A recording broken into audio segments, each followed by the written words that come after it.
I'm machinist mate 3rd class, Daniel C. Fielder. Everybody knows me as Danny. I joined the delayed entry program in November of '79. I was a senior in high school. Graduated May 15th. I was in boot camp, Orlando, Florida, May 21st of 1980. I'll be honest with you, when I went out there on the grinder for PT and I saw those airplanes taking off from Orlando Airport, I was trying to figure how I could get a rope and lasso the tail wing and just snatch me up, because it was a culture shock. I just, civilian life and military life, especially boot camp, was quite different. Well, in boot camp, I just had to do my swim test. I was an avid swimmer before, so I didn't have to take swim lessons. Once I passed my swim test, I saw how rough boot camp was, so I did. Now mind you, I do not sing well, but I did volunteer for the Blue Jacket course. That got me out of an hour of PT or whatever every day, so I joined the Blue Jacket course. I do remember that on 1-5 day at the time, that was first week, 5th day inspection, I had a shirt that was a 1/16 of an inch off from being folded. Everything else was fine, but I had one shirt a 1/16 inch off. I failed the inspection. After the inspection, all the bunks were pushed against the wall. You did PT for an hour. When PT was over with, the boondockers left black marks all over the floor, and then we had to take neutral shoe polish and clean all the black marks up off the floor.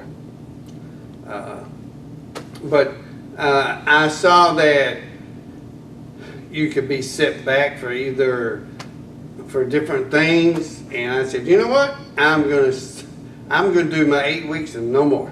So I did my 8 weeks and off I went to school.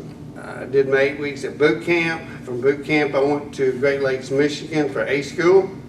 I was a machinist mate in the Navy. I went to MMA school, Great Lakes, and it was all about evaporators. They taught you about the main engines. And it talked about steam-driven equipment and turbines. At the time, there were still a lot of steam vessels in the Navy, a lot of diesel. Even though my first ship was a diesel ship, I was an auxiliary gang, but no, you learn piping systems, you learn the flow of lube oil, flow of steam, fresh water, salt water. You learned about all the systems, and it's going to be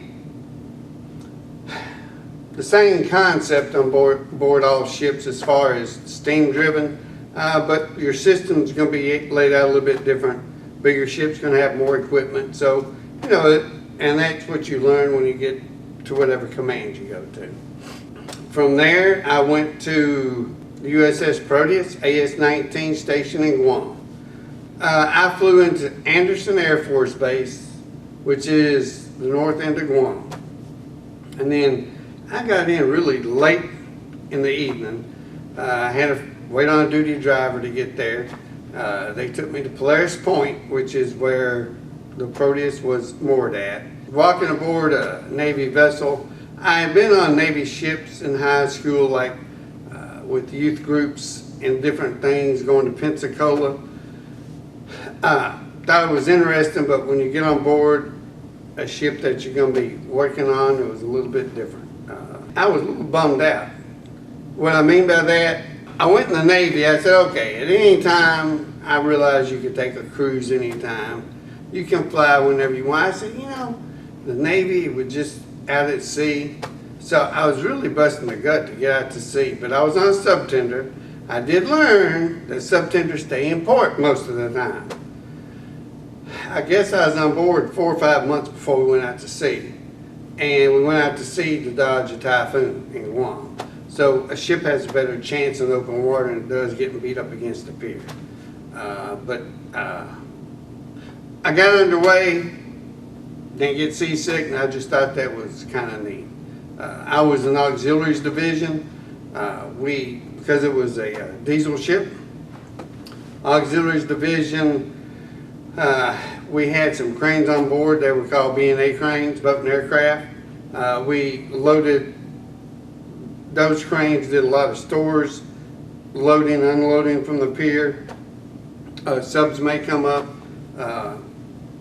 and we offload certain things from subs or deliver new supplies. They'd come in, get ready to go back out to sea. The B&A cranes would be used to load the subs. You know, there's a place there called Telefofo Falls. So I had a little Datsun 710 car, and we drove up there, and you had to park, and you had to hike back to these falls. But it was really interesting because you walked past so many tanks that had been disabled during World War II, and it was more like a tank graveyard. You just saw a tank here and a tank over there. I left it alone, but I found, and I'm not good with weapons as far as, but there was a clip that was in a washout. It was a full clip that went in one of the rifles. It had never been inserted or they lost, but it was still live rounds. So they always ask you found live rounds, leave them, let somebody know. But you could really think about how bad it was during World War II, because in the washout areas you would see slugs from bullets that it was like pieces of gravel. They were just, you'd get a heavy rain in Guam and this stuff would uncover and you would just see from all the firepower there. I went to the museum in Guam while I was there, and I can't remember the date for sure, but it was late 70s. Somebody was going through the jungle. They ran across a Japanese soldier. Thought the war was still going on. He had lived in a cave from when the war ended up until then, undetected. And I don't remember everything in that article, but they were able to get a translator and find out some of who his family would have been, and they finally did a homecoming for this man. But he had been in the jungle since the end of the war, thinking that it's still going on. So it was interesting. And then at that time, all tenders would do a 90-day tour in Diego Garcia. Diego Garcia is British Indian Ocean territory. It's an island that's about 45 miles long, shaped like a horseshoe, and the widest point on that island is about a half-mile wide. So not much to do in Diego Garcia. We were able to go to certain areas on board submarines because of what our job was, but we were restricted. Submariners have more clearance to be on subs, but there were certain areas. Now I did have, well, also in Guam, I'll mention this. When I was in the wardroom, I had a lieutenant. He said, "Fielder, you seem like a nice guy." I said, "Thank you, sir." He goes, "You ever babysat?" I said, "Well, my nieces and nephews." He goes, "Well, I've got 3 kids. My wife's here. We're in base housing in Guam. Sometimes I like to take my wife out, so I'd like to babysit my kids at times." So I would babysit. He would let me bring my laundry over there, so it was saved from ship's laundry. So I got to do that. But that being said, it just kind of helped me out with other things on board. So he was trying to get me to go to sea on a submarine. He was the repair officer for a repair division. And so we were on board. I don't remember which sub that was. We were working on the compressors. We had about a 12-hour day of work. We got done with our stuff. We were supposed to be working on the compressor while we were out at sea on the sub, but they had a ballast valve on the sub go bad. So they were trying to repair the ballast valve, but we got done with our job before the ballast valve. So I never got to, and it was just going to be for 3 or 4 hours making some tests, which I was looking forward to. But and also being, you said remember any subs, but I remember the USS George Washington came in for some repairs. They had some damage to the sail for whatever reason. I was not part of that. That was on board a sub-tender. You've got different departments that do different things, and our division usually did submarine repairs, and other departments did other submarine repairs. So I was not involved with that, but when it got ready to go, we did our oxygen, nitrogen charges that were required.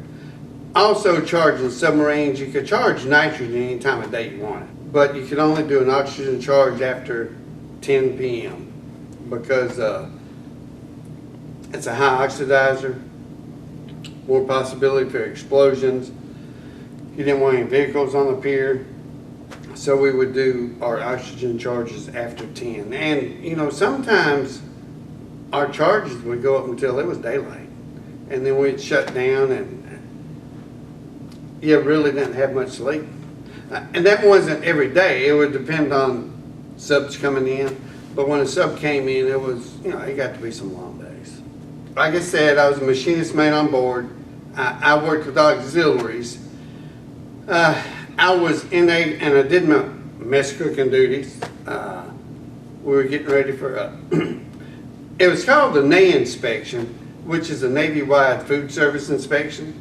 And I remember I was in the aft scullery, which is a dishwashing room. I worked in there for 38 hours straight.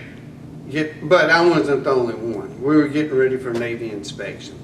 And I had spent my first 38 days. We did not win overall, but we placed really well. So, at that time, I was somewhat promoted. I was still I had to finish out my 90 days, but they moved me up to officer's wardroom.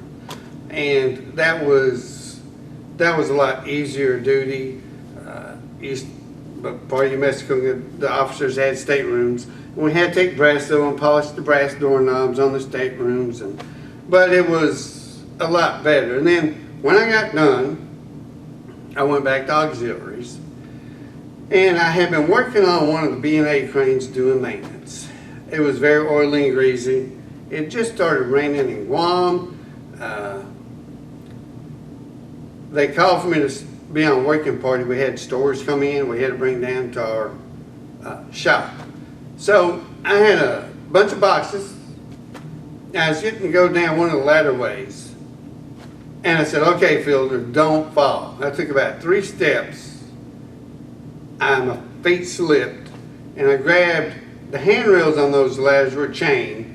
About middle ways, they have posts to keep the chain straight. I grabbed the chain. My finger went in the loop and snapped it. So I had a nice broken finger. They took me to the Naval Hospital in Guam.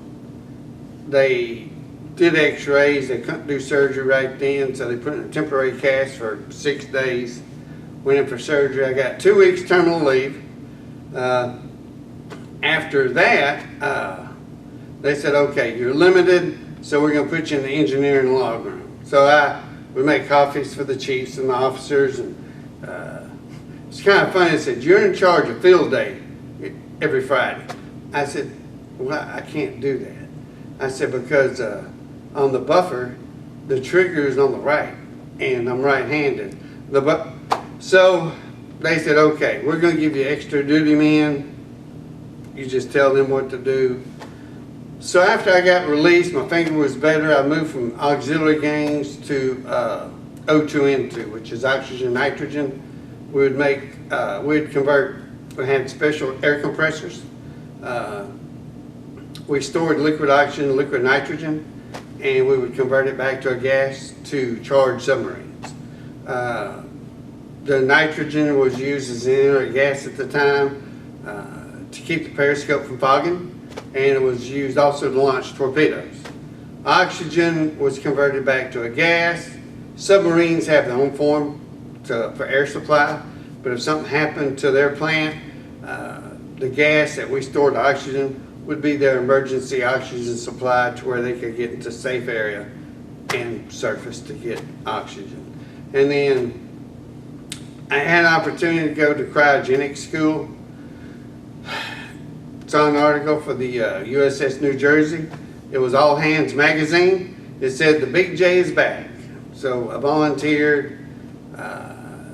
My chief said, you know, a lot of people can volunteer for that. But my chief really did good by me. He wrote good evaluations. I got accepted to the New Jersey. I left the Proteus in Diego Garcia, flew home for about 2 weeks leave, reported on board the USS New Jersey in March of '82.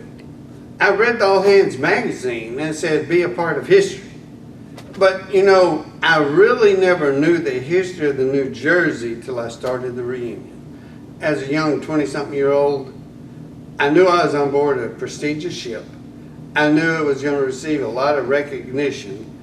I knew battleships hadn't been out. I do remember that Ronald Reagan, president at the time, and I was part of the commissioning crew when President Reagan commissioned us 28 December '82. And I just thought that would be, to be part of that, I thought would be. And President Reagan was trying to make a 600 ship fleet. And he thought bringing the 4 battleships back would make our Navy strong. And, you know, it was pretty impressive, and it was. So I reported on board. I was at E3 at the time. So I reported on board. Nobody was living on a ship yet. We were all on barges. I was assigned to the Fire Watch Division. I had taken my E4 exam. I hadn't got results yet. So, well, I guess that was the first strangest thing for me. So I'd probably been in Fire Watch for probably 3 or 4 weeks. And then it's, congratulations, Fielder, you made E4. All right? Now you're going to assign Fire Watches. So here I am. Yesterday, I was a Fire Watch. Now I'm on the other side of the table. And the guys I was Fire Watch with, I was telling them they had to go with this welder. And it just seemed, oh, you think you're big stuff now. So it was kind of interesting, but that was fine. It was, and I liked, and being in Fire Watch, and even being assigning the Fire Watches, I was able to go into a lot of places on board the ship when it was still in dry dock, and I got to see a whole lot of the ship. And you know, I missed the dry docking this year, just with, I'm still working. So with work, I just focused on getting to the reunion. But when it was in dry dock, when I reported on board, I was able to go on the dry docks, and I did see the massive ship from standing on it. You know, you see how big the ship is from the waterline up. But when you see what's still sitting below the water, it's pretty amazing. You know, it was just normal activities. And we were in 12-section duty on board the barges. So you stood duty every 12 days. Well, once we started getting them, I was in number 4 engine room. Once we started getting ready for sea trials and getting engines going, that 12-section duty didn't last. It dwindled down to, there were quite a few times we were in port and starboard. So you were standing watch you were at duty every other day. You know, we went to sea trials. I think our first set of sea trials, we went into San Francisco just for a little cruise. I don't remember the date, but I remember when we went out for a stress test. And a stress test is the 2 forward 16-inch turrets. They aim them kind of low, all 6 barrels, and then the aft, and they shoot all the guns at once to see. And I do remember one of the guys that was in my engine room, he came down aggravated because we did the stress test. You could feel the ship shake, okay? It jarred he was in a top bunk. It jarred all the dust and everything out of the AC vents. he had no white sheets. They were thick with dust and junk that I just kind of remember that. And another thing, when we were on board, on the aft part of the ship now, they had built outdoor compartment we had helicopters on board, and it was a room for the aviation guys to store life vests and stuff for the helicopters. But when they first did that and they dogged the hatches down and we fired the aft gun, and they didn't think they needed to make it out of, they were discussing what size metal to make that out of. Well, when they did that, and the heat from those barrels, it created a vacuum inside of that, and it sucked the sides in, not like a can, but it was no longer straight sides. It had pulled everything in. I just thought that was, and they allowed us when we fired the guns the first time for sea trials. If you weren't on duty, you're allowed to go up to the 04 level to witness. And it's amazing that on the 04 level, and they were firing the aft turret, it felt like you were standing right over a campfire. The heat that came off of that was just, it was just neat. And it was just doing our normal stuff, day-to-day activities. I started off as messenger number 4 engine room, and you know, you go from messenger to, and I forgot all the watches, but I was lower level. Last main watch that I qualified for before I left was upper level. The upper levelman, one of the main things was the SSTGs, ship service turbo generators. We made electricity and gave it to the electricians up on the switchboard so they could distribute it how they needed to. So I was an SSTG operator, but I also stood throttles, and I'll be honest with you, throttle watch is the most boring watch there is. Messenger is the lowest or less meaningful or whatever. It's, you take lube oil samples and you go, but you move. Throttles, you stand there in front of the head and you stern throttle and you hear main control. Number 4 engine room, you're 2 turns off. So for a normal 4-hour watch, if you weren't changing ship speed, that was a very boring time.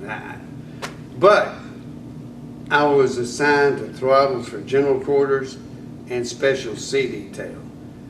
Now that was fun, because general quarters, you may be going 2/3 ahead, then you have to go astern, but you've got to operate the throttle in such a way you don't lift the safeties on the boiler. If you lift the safeties, you lose the boiler, then you have no steam for your engines in the engine room, and officers in main control are not happy with you.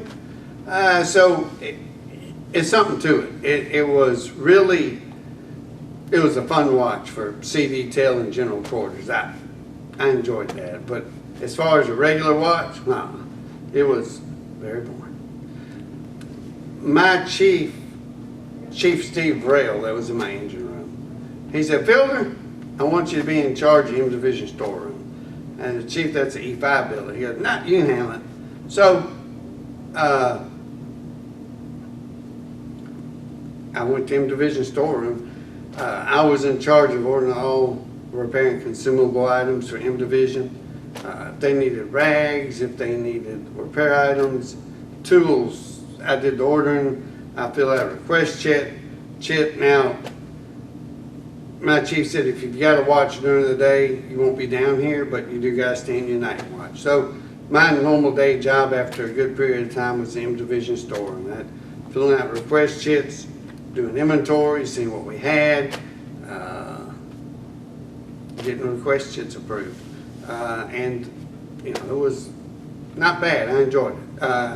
I didn't realize that after after I reported my next duty station sometime after that, I did receive a letter of recommendation about ordering the repair parts and consumable items while we were off the coast of Beirut.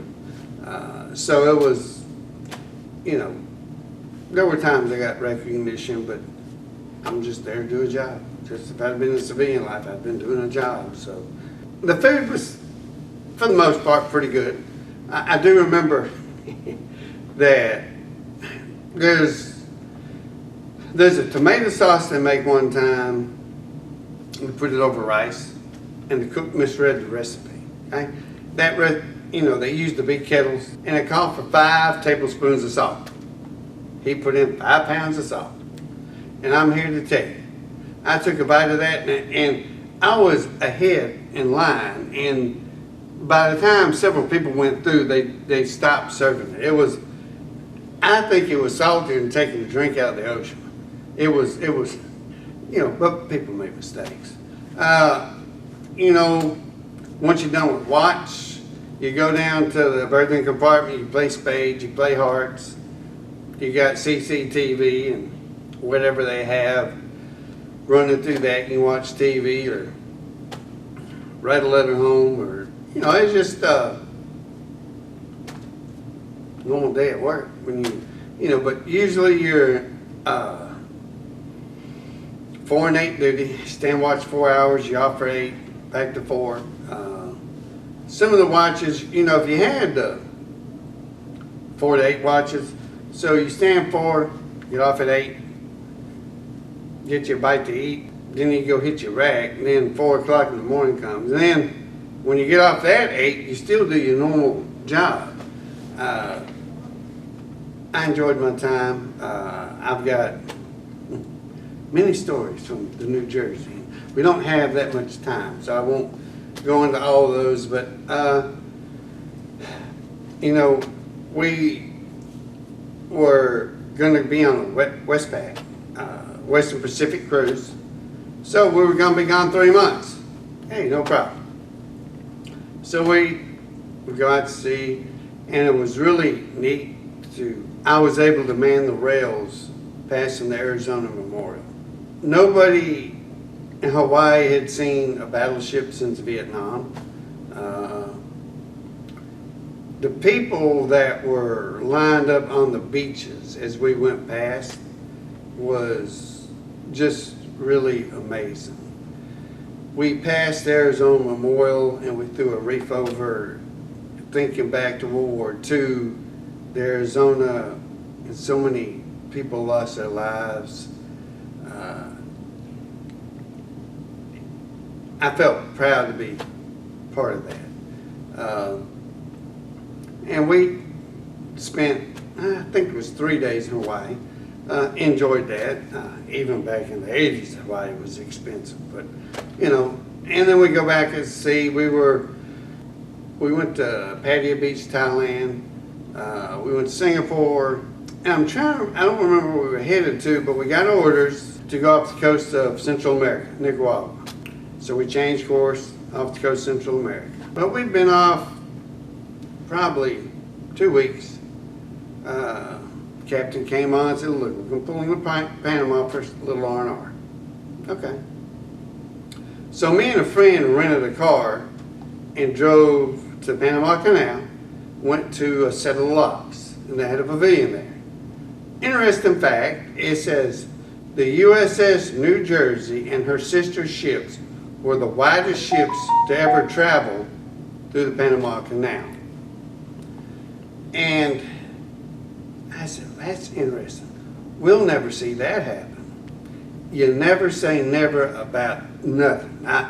So we spend our couple of days, we turn our rental car in, report back to the ship, we're back off the coast of Central America. 2 weeks. Captain came on and said, we're pulling back into Panama. You're allowed to make a phone call home. We're not telling you where we're headed. Just tell your family members we'll be gone longer than 3 months. So we pull in, the HT Holtex, cut the scuppers off the side of the ship. Scuppers are like your downspouts. like gutters on a house. They cut those off. My chief asked me if I would stand throttles all the way through the canal, which was 12 hours. My chief is the only one that relieved me for an hour. He trusted, he liked the way I operated throttles. Not being braggadocious, but I was pretty good with throttles. My first class, actually, here I am a third class, and first class says, "Chief, you don't need to be standing on throttles, you're a chief."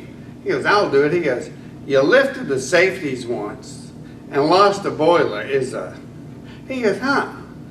It's me and Phil. That's it."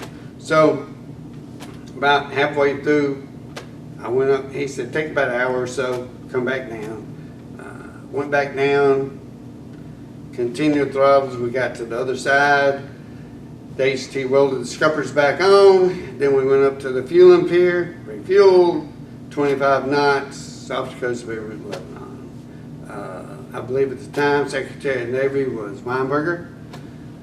He did say that we would be off the coast of Beirut for an indefinite period of time. We had no idea how long it would be. We were off the coast when the Marine barracks were blown up.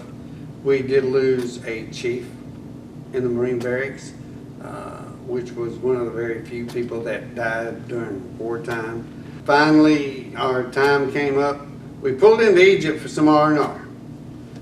We were there roughly 8 hours. I was finished doing what I had to do in the engine room. They said, "Okay, you don't have watch, go to shore." I'd been on shore about 8 hours. And shore patrol, get back to the ship. We thought they were joking, but they were not. Fighting broke out back in Beirut. That's another thing amazing. So, crew of roughly 1,500. Roughly half of us were on shore. We were back underway at midnight with full crew. Shore patrol did their job and said, "Look, if you see somebody, tell them. We're trying to find everybody." And by word of mouth and seeing, everybody made it back on ship, and we were back full speed back to Beirut. We'd pull into Israel. They would take a tour of the Holy Lands. We spent our time. Finally, on the way out, we did pull into France and Italy for some R&R, which was interesting. People over there, I've been to New York and seen people drive. I've seen people drive in New Jersey since I've been here. But I'm here to tell you, these folks, as crazy as it may be, they're still more sane than them folks. They drive. And red lights don't mean nothing in Italy. It's just, I saw a cab driver jump up on the sidewalk. People had to move out of his way. I was amazed. So we come back. Also, while we're off Beirut, I was a little bummed out. They did a lottery, and they were bringing 100 reservists in at a time and letting 100 sailors go. The ones that have been on board the longest, their names got put in for the drawing. I was wanting to leave for my 3 weeks. It wasn't to go home. I was going to go home. I always wanted a helicopter ride. But I never got drawn for the lottery. So, and they had like 7 or 8 lotteries. That's 700 to 800. And after a period of time, other people's names got put in the pot. I never got picked. Never got my helicopter ride, but that was okay. When we pulled back into Long Beach, the senior people that, as far as time on board, got, normally when you're in the engine room, M division, B division, you're first on, last off, but we pulled into port, and as soon as we got moored, Chief goes, "Take off for 2 weeks." I went to LAX, got me an airplane ticket, flew home for 2 weeks, flew back to the ship.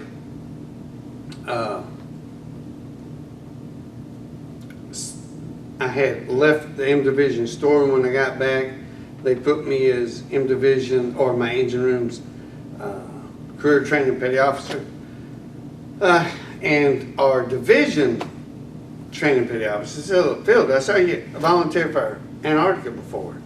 "Yeah." He goes, "They got billets open. Would you like to go?" So I volunteered for Operation Deep Freeze. I was going to volunteer for 85, 86 winter over period. But when he turned my paperwork in, they were a few people behind for 84, 85. They rushed my orders through. I was getting signed out. We were doing some more, a couple of days worth of sea trials. Chief engineer goes, "Now why should I sign this? You're running around this ship getting checked out, and all your fellow snipes are down below working hard." He was just giving me a hard time. He goes, "Nah, I'll sign it." So I got signed out. I had to have a complete physical and then a complete psychological evaluation, and went home for a couple of weeks. Flew to New Zealand for a week, and then I left New Zealand and went to Antarctica for about 9.5 months. I worked at the water plant. We had evaporators. We distilled salt water to fresh water. So at that time, the military was there to support the National Science Foundation. So we operated the water plant. During the summer months, you can have up to 2,500 people. During the winter over period, about 120. That's it. But there was 3 at the water plant, and the evaporators were old. They got such a workout during the summer that they all had to be overhauled during the winter. And we did that. You know, I got there the 23rd of December, probably about 2 in the morning, but it was broad daylight. You've got about 6 months of high noon bright daylight, unless a snowstorm comes in. So then you start having like a sunset all day, and then you have a night and a day. And then the sun sets, and it's still set, and about 2 months later you see it again. So you have 2 months of pitch black dark, and then you have night and a day. Then it's like a sunrise all day, and then it's up to high noon. The coldest spot with the wind chill was about 120 below. Actual temperature about 70 below. It was isolated duty. It was really different. I was glad to experience that. So my 5 years, I had to do some extension for some duty stations and all that. So I spent an actual 5 years and 7 months. I was a fortunate person that I was able to see a lot of the world and really experience some pretty meaningful things. And it was kind of funny that you mentioned Simon Lake. A guy that works with me, he retired, but he was on Simon Lake back in the late 60s in Holy Loch, Scotland. And he asked about his ship. So I never thought to do that with the New Jersey at the time. I said, "Oh, let me look on the computer." I found out, so my first reunion with the New Jersey was 08. I had just got remarried a week before, asked my wife, "How'd you like to go to Navy reunion for honeymoon?" I don't know if I was brave or stupid, but she said, "Well, okay." And then after reunion, she goes, "Can we go to the one next year?" The only one we've missed is 2020, when we didn't have one. But I never really found out really the prestige of the New Jersey till the first reunion, and I'm glad to be part of that